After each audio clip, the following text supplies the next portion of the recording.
திமுகவும் மற்றும் பலரும் ஒண்ணுதான்னு நாம சொன்னோம் இல்லையா? 2 பேரும் விட்ட தேர்தல் அறிக்கையை எடுத்து பாருங்க. 2 பேருமே பெண்களுக்கு 2000 ரூபாய் கொடுக்குறாங்க. யோசிச்சு சொல்லி இருக்கிற நம்ம தேர்தல் அறிக்கையில 60 வயதிற்குள் உள்ள ஒவ்வொரு குடும்ப தலைவியின் வங்கி கணக்கிலும் நேரடியாக மாதம் 2500 ரூபாய். கைஸ், ஒரு வழியா டிவிகேவோட தேர்தல் அறிக்கையை விஜய் பாத்தீங்கன்னா நேத்து அனௌன்ஸ் பண்ணிட்டாரு. ஆஹா ஓஹோ அப்படின்ற மாதிரி அந்த தேர்தல் அறிக்கையில ஒண்ணும் இல்லைனாலும் அவர் என்னென்ன சொல்லியிருக்காரு, அது மட்டும் இல்லாம ஏடிஎம்கே டிஎம்கே வச்சு கலாய்க்கலான்னு கலாய்ச்சிருக்காரு. அவங்கள கலாய்க்கிறது தப்பு கிடையாது, ஆனா சாரு கலாய்க்கலாமா அப்படின்ற ஒரு கேள்வி இருக்குல்ல, அதுக்கான பதிலையும் இந்த வீடியோல பார்க்க போறோம். திரு விஜய் அவர்கள் ஏடிஎம்கே டிஎம்கே 2 தேர்தல் அறிக்கையுமே ஒன்னா இருக்கு அப்படின்னு ஒரு விமர்சனம் வச்சார். சரி, நீங்க என்ன பண்ணிருக்கீங்க? நீங்க அதே தான் பண்ணிருக்கீங்க. அவங்க 2000 கொடுக்குறாங்க, நீங்க 2000 கொடுக்குறீங்க. அவங்க தாலிக்கு தங்க சொன்னாங்க, நீங்க தாலி தங்க இருக்கீங்க. அவங்க படிப்புக்கு சொன்னாங்க, நீங்க படிப்பு இருக்கீங்க. அவங்க விவசாய கடன் தள்ளுபடினாங்க, நீங்க விவசாய கடன் தள்ளுபடி. நீங்க என்ன சொல்றீங்க? சீரியஸ்லி சொல்றேங்க, டிவிகே தலைவர் விஜய் என்ன நினைச்சுக்கிட்டு இதெல்லாம் பேசுறாருன்னே தெரியல. என்ன விஷயம் பாத்தீங்கன்னா, அவரோட தேர்தல் அறிக்கையில பாத்தீங்கன்னா 10 முக்கிய அம்சங்கள் கொடுத்திருக்காரு. அந்த 10 முக்கிய அம்சங்களும் கொடுத்ததுக்கு அப்புறமா யார் யாரோ என்னென்னமோ சொல்லியிருப்பாங்க இது வரைக்கும் அவங்க கட்சிக்காரங்க கிட்ட. ஆனா தலைவர் புதுசா ஒண்ணு சொல்லியிருக்காரு. என்ன தெரியுமா? அதாவது என்னோட கட்சியோட பெண் நிர்வாகிகள், பெண் தொண்டர்கள் என்ன பண்ணுங்க, அவங்க வீட்டு வாசல்ல போயிட்டு இந்த மாதிரி விசில் சின்னத்தை கோலமா போடுங்க அப்படின்ற மாதிரி சொல்லியிருக்காரு. எனக்கு புரியல. என்னுடைய அம்மா, அக்கா, தங்கைகள் எல்லாருக்குமே என் சைட்ல இருந்து ஒரு சின்ன ரிக்வெஸ்ட். இன்னும் ஒரு வாரம் தான் இருக்கு எலெக்ஷனுக்கு. நீங்க எல்லாரும் எனக்காக உங்க வீட்டு வாசல்ல விசில் சின்னத்தை கோலமா போடுங்க. படத்துல என்னன்னா, ஜனநாயகன் படத்துல டிவிகேன் டேட்டோ குத்தி அவங்க தொண்டர்கள் எல்லாம் டேட்டோ குத்த வைக்கிறாரு. இந்த சைடுல பாத்தீங்கன்னா அவங்க பெண் நிர்வாகிகள், பெண் தொண்டர்கள் வீட்டு வாசல்ல கோலம் போட சொல்றாரு. சார், அதாவது ஒரு கட்சி தலைவரா கொஞ்சமாவது பேசுங்க சார். ஒரு கட்சி தலைவரா நீங்க என்ன பண்ணணும், இந்த மாதிரி நம்மளோட கொள்கையை போய் சொல்லுங்க, நம்ம ஆட்சிக்கு என்னென்ன பண்ணுவோம்னு சொல்லுங்க. உங்களால முடிஞ்ச ஒரு 2-3 பேருக்கு எஜுகேட் பண்ணி அவங்கள டிவிகேக்கு ஓட்டு போட வைங்க அப்படின்னு சொன்னா கூட ஒரு நியாயம் இருக்குது. இது என்ன, இது எனக்கு புரியல. மோடி கொரோனா டைம்ல பாத்திரத்தை தட்ட வச்சார்ல, கோ கொரோனா கோ கொரோனான்னு, அதெல்லாம் கிரிட்டிசைஸ் பண்ணாங்களே. இதுவும் அப்படிதானே, வீட்டு வாசல் விசில் சின்னத்தை கோலமா போடுங்க, இந்த மாதிரி கையில பாத்தீங்கன்னா டிவிக்கு டேட்டோ குத்திக்கோங்க. இது என்ன மாதிரியான ஒரு அரசியல்னே தெரியல. அது மூலமா மக்களுக்கு ஏதாவது விழிப்புணர்வு கிடைக்குமா அப்படின்னு கேட்டீங்கன்னா அதுவும் கிடையாது. ஆனா டிவிகே தலைவர் விஜய் மட்டும் பாத்தீங்கன்னா புதுவிதமான ஒரு ஆங்கிள் யோசிச்சிருக்காரு. எங்க போய் முடிய போகுதுன்னு தெரியல. எனிவேஸ், இது ஃபுல்லா டீடைல்டா பார்க்க போறோம். இன்னைக்கு ஒரு நல்ல ஆக்ஷன் பிளாக் மாட்டி இருக்கு, டீடைல்டா பார்த்துருவோம். சேனலை ஃபர்ஸ்ட் டைம் பாத்தீங்கன்னா சப்ஸ்கிரைப் பண்ணிட்டு வீடியோ லைக் பண்ணி வச்சுக்கோங்க. ஆக்சுவலா டிவிகே தலைவரோட இந்த தேர்தல் அறிக்கைக்கு நான் ரொம்ப ஈகரா வெயிட் பண்ணிட்டு இருந்தேன். ஏன்னா எல்லா கட்சியும் தேர்தல் அறிக்கை ரிலீஸ் பண்ணிட்டாங்க. ஏன்னா எப்பவுமே டிவிகே தலைவர் கொஞ்சம் லேட்டா தான் வருவாரு. இதே மாதிரி தான் இந்த வேட்பாளர்கள் அறிவிக்கும் போதும் பாத்தீங்கன்னா எல்லா கட்சியும் வேட்பாளர்கள் அறிவிச்சு முடிச்சிட்டாங்க. கடைசியா எல்லாரும் முடிச்சதுக்கு அதுக்கப்புறம் டிவிக்கு அறிவிச்சது. என்னடா எதுக்காக இவ்வளவு லேட் ஆகுது அப்படின்னு பாத்தீங்கன்னா, மத்த கட்சியில எல்லாம் எவனுக்குலாம் சான்ஸ் கிடைக்கலையோ எல்லாரும் என் கட்சிக்கு வாங்க, நான் உங்களுக்கு சான்ஸ் தரேன் அப்படின்ற மாதிரி கிட்டத்தட்ட 106 பேருக்கு மேல பாத்தீங்கன்னா என்ன பண்ணிட்டாரு, மத்த கட்சியில இருந்து வந்தவங்களை தூக்கி சீட்டு கொடுத்துட்டாரு. சோ இவர் வெயிட் பண்ணிட்டு இருந்தாரு, எவன் வாய்ப்பு கிடைக்காம அல்லு சில்லாம் வருவான் அப்படின்ற மாதிரி வெயிட் பண்ணிட்டு இருந்து கரெக்டா டைம் பார்த்து தூக்கி அந்த 106 பேருக்கு வாய்ப்பு கொடுத்தாரு. நானும் அதுதான் நினைச்சேன், தேர்தல் அறிக்கை அந்த மாதிரி தான் ரிலீஸ் பண்ணுவாரு. அதாவது மத்த கட்சிங்க எல்லாம் அனௌன்ஸ் பண்ணிட்டு அதுல எந்தெந்த இதெல்லாம் நல்லா இருக்கு அப்படின்னு பார்த்துட்டு அது எல்லாத்தையும் நம்ம கூட இன்க்ளூட் பண்ணிட்டு அதுக்கப்புறம் தேர்தல் அறிக்கை அதை விட்டுருவோம் அப்படின்ற மாதிரி பயபுல பக்காவா பிளான் போட்டு பக்காவா செயல்படுத்திருக்காரு அப்படின்ற மாதிரி தான் சொல்லணும். டிவிகே, ஏடிஎம்கே, டிஎம்கே 3 ஒன்னு தான்.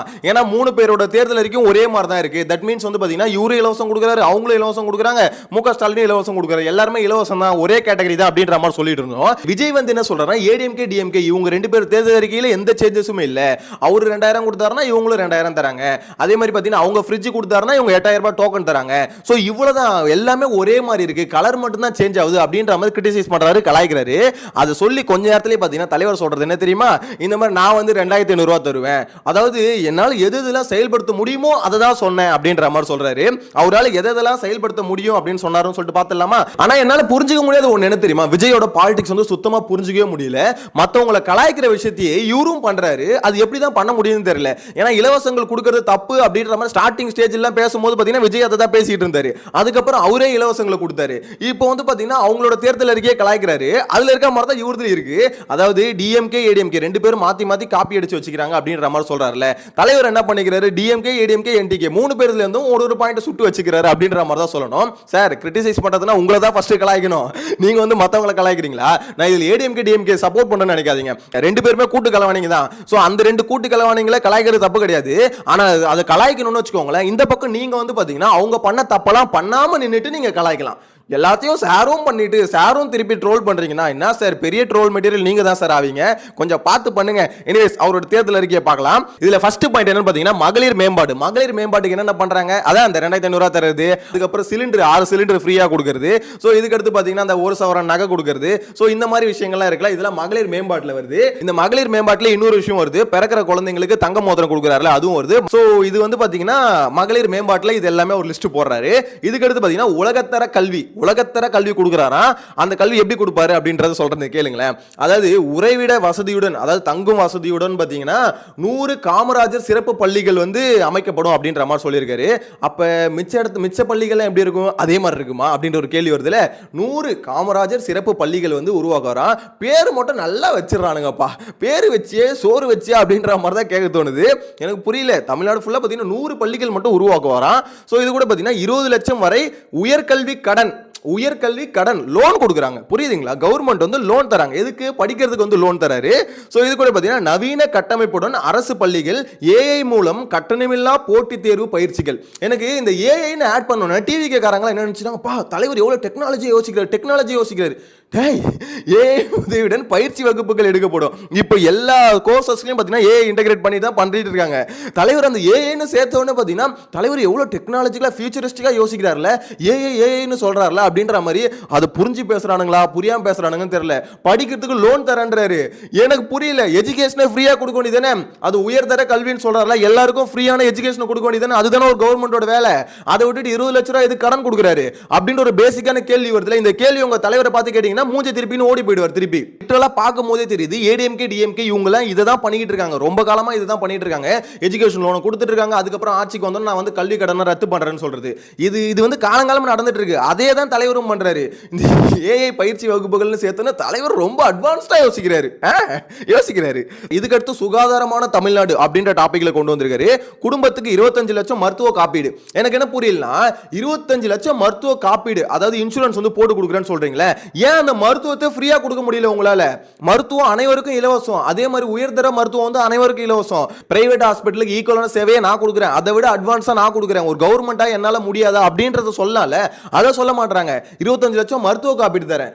எனக்கு புரியல. இங்க என்ன எஜுகேஷன் லோன் ஒன்று தரது, மருத்துவ காப்பீடு தரது, இதெல்லாம் கவர்மெண்ட் ஃப்ரீயா கொடுக்கணும்ல. எல்லா கண்ட்ரிலையும் அதை தானே பண்ணிக்கிட்டு இருக்காங்க. நீங்க ஏன் அதை பண்ண முடியல? நம்ம கிட்ட எல்லா வளங்களும் இருக்குங்க. தமிழ்நாட்டில் வளங்கள் இல்லாத ஒரு இதுல மாநிலம் எல்லாம் கிடையாது. எல்லா வளங்களும் இருக்கு. வளங்கள் கொள்ளை போயிட்டு தான் இருக்கே தவிர வளங்கள் இல்லாத ஒரு மாநிலம் கிடையாது. நம்ம நினைச்சா தமிழ்நாட்டை வேற லெவல்ல பாத்தீங்கன்னா growth கொண்டு வர முடியும். அதாவது வருவாய் பெருக்கத்தை கொண்டு வர முடியும். சோ வருவாய் பெருக்கத்தை நோக்கி போவே கூடாதுன்னு தான் இந்த மாதிரி ஸ்கீம் தான். இதுதான் இந்த ரெண்டு கட்சியும் மாறி 60 வருஷமா பண்ணிட்டு இருந்தது. இப்போ இந்த கட்சியும் பாத்தீங்கன்னா அதே தான் சொல்லியிருக்கு. இதுக்கு வந்து எப்படி தான் முட்டு கொடுக்குறானுங்கன்னு தெரியல. இதெல்லாம் அகைன்ஸ்டா பேசின விஜய் தான் இப்போ வந்து இந்த மாதிரி ஸ்கீம்ஸ் அனௌன்ஸ் பண்ணிட்டு இருக்காரு. அவருக்கு ஒரு கிளாரிட்டியே இல்லைங்க. 1ஆம் கிளாஸ் பையன் பார்த்து படிக்கிற மாதிரி பாத்தீங்கன்னா அந்த பேப்பரை பார்த்து எழுதி கொடுத்தது படிச்சுட்டு போயிட்டு இருக்காரு. எனிவேஸ் கிரிட்டிசைஸ் பண்ணணும்னு வச்சுக்கோங்களேன், பயங்கரமா கிரிட்டிசைஸ் பண்ணலாம். சமூக பாதுகாப்புன்ற ஒரு டாபிக்ல வந்து பாத்தீங்கன்னா முதியோர் மாற்றுத்திறனாளிக்கு மாசம் வந்து 3000 ரூபாய் போடுறேன் அக்கௌண்ட்ல அப்படின்ற மாதிரி சொல்றாரு. சோ இதுக்கு அடுத்து 200 யூனிட் வந்து பாத்தீங்கன்னா கட்டணமில்லா மின்சாரம் 200 யூனிட் வந்து கொடுக்குறேன் அப்படின்ற மாதிரி சொல்லியிருக்காரு. சோ அனைத்து வீடுகளுக்கும் பாத்தீங்கன்னா குடிநீர் இணைப்பு வந்து அனைத்து இதுக்கு, அதான் மெட்ரோ வாட்டர் வந்து கொடுக்குறாருல, சோ அதை வந்து கொடுத்துருவேன் அப்படின்ற மாதிரி சொல்லுது. நீண்ட காலம் பட்டா இல்லாதவர்களுக்கு பட்டா வழங்கப்படும் அப்படின்றது. இதெல்லாம் பாத்தீங்கன்னா அப்படியே டிட்டோ ஏடிஎம்கே டிஎம்கேல வந்து காலங்காலமா இருக்கிறதா. ஆனா செய்ய மாட்டாங்க, சொல்லுவாங்க காலங்காலமா இது எல்லாமே இருக்குங்க. அவங்களுக்கு இல்லாத விஷயம் என்ன தெரியுமா? இந்த வந்து எஜுகேஷனை ஃப்ரீயா கொடுக்குறேன், மருத்துவத்தை ஃப்ரீயா கொடுக்குறேன், அதே மாதிரி அப்படின்ற விஷயம் இருக்காது. டாஸ்மாக மூடுவேன் அப்படின்ற விஷயம் இருக்காது. ஸோ இதெல்லாம் தான் அவங்களுக்கு இல்லாத விஷயம். மற்றதெல்லாம் பார்த்தீங்கன்னா அப்படியே டிட்டோ எல்லா எலெக்ஷனும் திருப்பி கொடுக்குறதா. தலைவர் அதுதான் கொடுத்துட்டு இருக்காரு. ஆனால் புதுசாக கொடுக்குற மாதிரி கொடுக்குறாரு. அவங்க வேற ட்ரோல் பண்றாரு. அப்பா நெக்ஸ்ட் வந்து பார்த்தீங்கன்னா அரசு ஊழியர் நலன் அவங்களுக்காக ஒரு ஸ்கீம் வந்து அனௌன்ஸ் பண்றாரு. அது என்னன்னா மீண்டும் பழைய ஓய்வூதிய திட்டத்தை வந்து கொண்டு வருவேன் அப்படின்ற மாதிரி சொல்லாது. அதுக்கடுத்து பார்த்தீங்கன்னா 5 ஆண்டு பணியில் உள்ள ஒப்பந்த ஊழியர்கள் பணி நிரந்தரம் வந்து பண்ணுவேன் அப்படின்ற மாதிரி. ஏன்னா இதெல்லாம் அவங்களோட கோரிக்கைகள், அதெல்லாம் நான் பண்ணுவேன் அப்படின்ற மாதிரி சொல்லாது. நெக்ஸ்ட் வந்து அங்கன்வாடி ஊழியர்கள் இருக்காங்களே அவங்களுக்கு வந்து 18,000 சம்பளமும், அதுக்கடுத்து சுகாதார பணியாளர்களுக்கு 10,000 சம்பளமும், அதுக்கு பணி ஓய்வு போது 15 லட்சம் வந்து பார்த்தீங்கன்னா டெபாசிட்டும் பண்ணுவோம் அப்படின்ற மாதிரி பார்த்தீங்கன்னா சொல்லியிருக்காரு. ஸோ இது எல்லாமே பார்த்தீங்கன்னா இவங்களோட நீண்ட நாள் கோரிக்கைகள் தான். அதெல்லாம் பண்ணுவேன் அப்படின்ற மாதிரி சொல்றாருன்னு வச்சுக்கோங்களேன். இங்க பிரச்சனை என்னன்னா எதுக்காக இந்த கவர்மெண்ட் இந்த அரசு ஊழியர்களுக்கு வந்து இந்த சம்பளத்தை வந்து கொடுக்காம இருக்கிறது, அதுக்கப்புறம் பென்ஷன் அமௌண்ட் கொடுக்காம, இதெல்லாம் எதனால நடக்குதுன்னு நினைக்கிறீங்க? எதனால நடக்குதுன்னா தமிழ்நாடு கவர்மெண்ட்டுக்கு வருவாய் பெருக்கமே இல்ல. மொத்தமே 3 லட்சம் கோடி தான் வருஷத்துக்கு. ஓகேங்களா? தமிழ்நாடோட வருவாய். சோ அதுல வந்து பாத்தீங்கன்னா 1 லட்சம் கோடி கடன் கட்டிடுறானுங்க. மிச்சம் 2 லட்சம் கோடி வச்சு தான் கவர்மெண்ட் ரன் பண்ண தான் முடியுது. இதுல சம்பளம் கொடுக்க முடியல. எதுக்கு போக்குவரத்து துறைக்கு சம்பளம் கொடுக்க முடியல, ஆசிரியர்களுக்கு சம்பளம் கொடுக்க முடியல, செவிலியர்களுக்கு சம்பளம் கொடுக்க முடியல. இதெல்லாம் எதனால கொடுக்க முடியும்னு நினைக்கிறீங்க? காசு இல்ல, டப்பு இல்ல. எதனால? இப்ப இந்த மாதிரி ஃப்ரீ ஸ்கீமை வந்து எக்ஸிக்யூட் பண்றதுனால டப்பு இல்ல. நீங்களும் அதே ஃப்ரீ ஸ்கீமையும் கொடுத்துட்டு எப்படி பாஸ் உங்களுக்கு சம்பளம் கொடுக்க முடியும்? தயவு செஞ்சு சொல்றேன், இதை பார்த்து வந்து இந்த தேர்தல் இருக்கு இந்த மாதிரி விஷயத்தை பார்த்து ஏமாறாதீங்க. எதனா இப்ப இருக்க கவர்மெண்டால எதனால கொடுக்க முடியல, எதனால உங்க சம்பளத்துல கை வைக்கிறாங்கன்னு நினைக்கிறீங்க? ஏன்னா வருவாய் பெருக்கமே இல்லங்க. இப்ப விஜய் சொல்றதும் அப்படியே அதேதான். இலவசங்கள் இது எல்லாத்தையும் பண்ணுனா இன்னும் கடன் தான் ஆகுமே தவிர இவர் எப்படி இதையும் பண்ணிட்டு அதையும் பண்ணுவாரு? அப்ப இதுக்கும் சேர்த்து கடன் வாங்குவாரு. இதுக்கும் சேர்த்து கடன் வாங்கினாருன்னா ஒரு வருஷம் கொடுக்க முடியும். அடுத்த வருஷம் பாத்தீங்கன்னா உங்க தலையில துண்டு தூக்கி போட்டு போயிடுவாரு. இதுதான் சொல்லனே, ஒரு எப்படி தொலைநோக்கு பார்வையே இல்லை. தமிழ்நாடு இப்போ எந்த நிலைமையில இருக்கு, எப்படி வந்து அது கொஞ்சம் முன்னுக்கு கொண்டு வரணும், அதுக்கு என்ன பண்ணணும் அப்படிலாம் யோசிக்கல. அவன் இந்த ஸ்கீம்லாம் போட்டிருக்கான், ஓகே இதுல 10ஓட 11 நம்மளுது ஒன்று சேர்த்து விட்டுருவோம் அப்படின்ற மாதிரி ஆட் பண்ணிட்டு இருக்காரு. ஓகே, அதுக்கடுத்து பார்த்தீங்கன்னா இளைஞர்கள் முன்னேற்றம். அதாவது என்னன்னா இந்த 4000 வேலை இல்லைன்னா 4000 கொடுக்குறது. ஸோ 5 லட்சம் புதிய அரசு வேலை வாய்ப்புகள். அந்த வேலை வாய்ப்பு எப்படி உருவாக்குவாங்கன்னு இருக்குல்ல, அதாவது 5 லட்சம் புதிய வேலை வாய்ப்புகள் உருவாக்கப்படும் அப்படின்ற மாதிரி சொல்றாருங்க. அதாவது கவர்மெண்டோட ஸ்கீம்ஸ் எல்லாம் பார்த்தீங்கன்னா அவங்க வீட்டு வாசலுக்கே வந்து சேரும். இது மூலமா 5 லட்சம் வேலை வாய்ப்புகள் வந்து உருவாக்கப்படும். அதாவது வீட்டுக்கு எடுத்து வந்து டெலிவரி பண்றது, வீட்டுக்கு வந்து கொடுக்கறது, சேவையை வந்து பண்ணி கொடுக்கறது, இது எல்லாத்துக்கும் பாத்தீங்கன்னா ஊழியர்களை நியமிக்கணும்ல. சோ இதுக்கு வந்து பாத்தீங்கன்னா 5 லட்சம் வேலை வாய்ப்புகள் வந்து உருவாக்கப்படும் தமிழ்நாடு ஃபுல்லான்றாரு. ஓகே, கரெக்ட் தான். இதுக்கான அமௌண்ட் இருக்குல்ல, காசு எங்க இருந்து வரும்? விஜய் சொல்ற எல்லாமே சூப்பருங்க, எல்லாமே சூப்பருங்க. காசு எங்க இருந்து வரும்? காசு எங்க இருந்து வரும்? இதை மட்டும் அந்த மனுஷன் சொல்லவே மாட்டாரு. எனிவேஸ் 4000 போடுறேன், அதுக்கடுத்து இவ்வளவு கொடுக்குறேன் அவ்வளவு கொடுக்குறேன் அப்படின்ற மாதிரி சொல்றாரு. அதுக்கடுத்து தொழில் தொடங்க 25 லட்சம் கடன். இந்த கடன்லாம் யார் தெரியுமா கொடுப்பாங்க? பேங்க் கொடுக்கும். அதை வந்து பாத்தீங்கன்னா தலைவர் பண்றேன்றாரு. பேங்க் மாதிரி கவர்மெண்ட் செயல்படும். கடன் வேணுமா, கடன் கொடுக்குற வாங்கி ஏதாவது தொழில் பண்ணிக்கோ அப்படின்ற மாதிரி. விவசாயிகள் நலன் இப்ப இதுல வந்து நான் பார்க்கவே இல்லை, ஆனா இப்பயே சொல்றேன் பாருங்க. அதாவது இப்ப எப்படி இந்த கல்வி கடன்கள்லாம் தள்ளுபடி பண்ணுவாங்க, அதே மாதிரி பாத்தீங்கன்னா விவசாய கடனும் தள்ளுபடி பண்ணுவாங்க. வேணா பாருங்க. இதுல வந்து பாத்தீங்கன்னா நிலம் வச்சிருக்க விவசாயிகளுக்கு வந்து பாத்தீங்கன்னா ஆண்டுக்கு 15 லட்சம் முதலீட்டு உதவி வந்து கொடுக்குறோம் அப்படின்ற மாதிரி சொல்றாரு. பயிர் கடன்கள் தள்ளுபடி சொன்னா வந்துதா, பயிர் கடன்கள் தள்ளுபடி. ஏன்னா காலங்காலமா எல்லா இது தேர்தல் அறிக்கையிலையும் இந்த ஏடிஎம்கே டிஎம்கே இது கொடுக்கறதா தலைவரும் வந்து அதை அனௌன்ஸ் பண்ணியிருக்காரு. எனக்கு தெரிஞ்ச இந்த தேர்தல் அறிக்கையை வந்து பாத்தீங்கன்னா அப்படியே 3 கட்சியோட தேர்தல் அறிக்கையும் வச்சு பார்த்து அவங்க டீம் வந்து ரெடி பண்ணியிருக்காங்க. அதனால தான் லேட் ஆயிருக்கு. எதனால தேர்தல் அறிக்கையை ரிலீஸ் பண்ணுங்க கத்திட்டு இருந்தோம்ல, எதனால பண்ணலனா இருங்க பாஸ் இப்பதான் ஒன்னொன்னா பாயிண்ட் எடுத்துட்டு இருக்கோம், எடுத்துட்டு மொத்தமா ரிலீஸ் பண்ணுவோம் அப்படின்ற மாதிரி. ஆனா இவ்வளவும் பண்ணிட்டு அசிங்கமா வந்து கலாய்க்கு எப்படி மனசு வருது எனக்கு? அது விஜய் சார் உங்களுக்கு தனி கட்சி சார். எனிவேஸ் நெக்ஸ்ட் வந்து பாத்தீங்கன்னா மீனவர் நலன்கள் வந்து தடைக்கால நிவாரணம் வந்து பாத்தீங்கன்னா 27,000 வந்து கொடுக்குறோம்.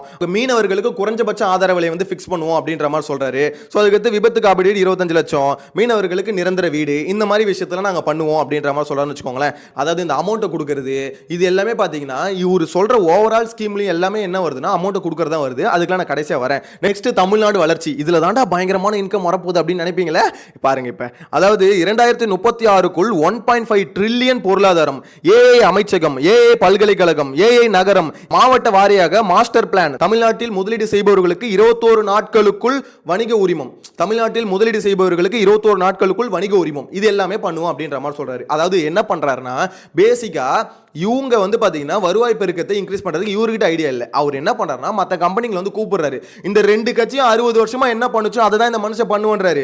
டே இந்த ஏஐன்னு போடுறதுனால ஏமாந்து தொலையாதீங்கடா, இப்போ எல்லாத்துலயும் ஏஐ இருக்குடா. விஷயம் வந்து பாத்தீங்கன்னா ஏஐ பல்கலைக்கழகம், ஏஐ அமைச்சகம் இதெல்லாம் சொன்னோன்னா தலைவர் ஐயோ எங்கேயோ யோசிச்சுட்டாருங்க, வேற லெவலுங்க, ஃபயர் விட்றானுங்களே பாக்குறேனே, ஃபயர் விட்றானுங்களே.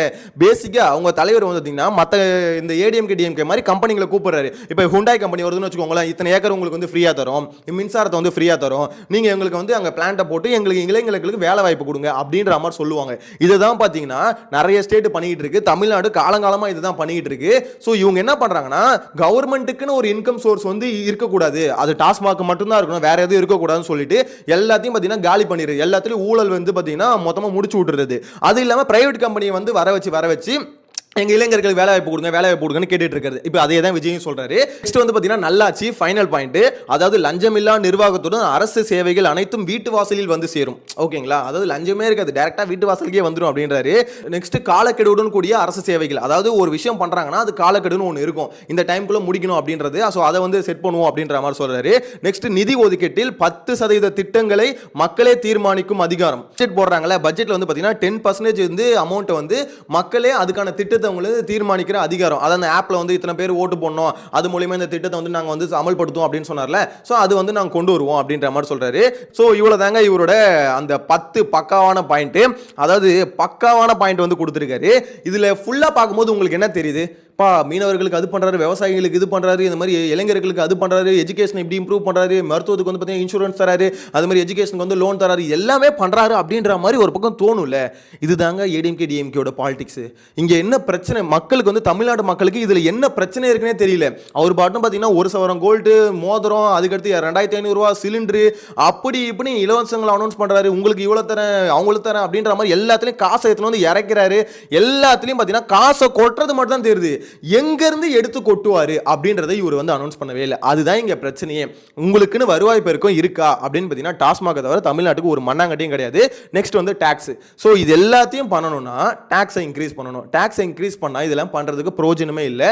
ஏன்னா ஒரு லிமிட்டுக்கு மேல கடன் வாங்க முடியாதுங்க. இப்போ தமிழ்நாட்டில் வந்து ஓவராலா நான் சொன்ன மாதிரி 3 லட்சம் கோடி தான், ஓகேங்களா? ஸோ இந்த 3 லட்சத்தில் வந்து பார்த்தீங்கன்னா 1 லட்சம் கோடி ஆல்ரெடி கடனா கட்டிட்டாங்க. மிச்சம் இருக்க 2 லட்சம் கோடி வச்சு தான் தமிழ்நாட்டையே நடத்திக்கிட்டு இருக்காங்க.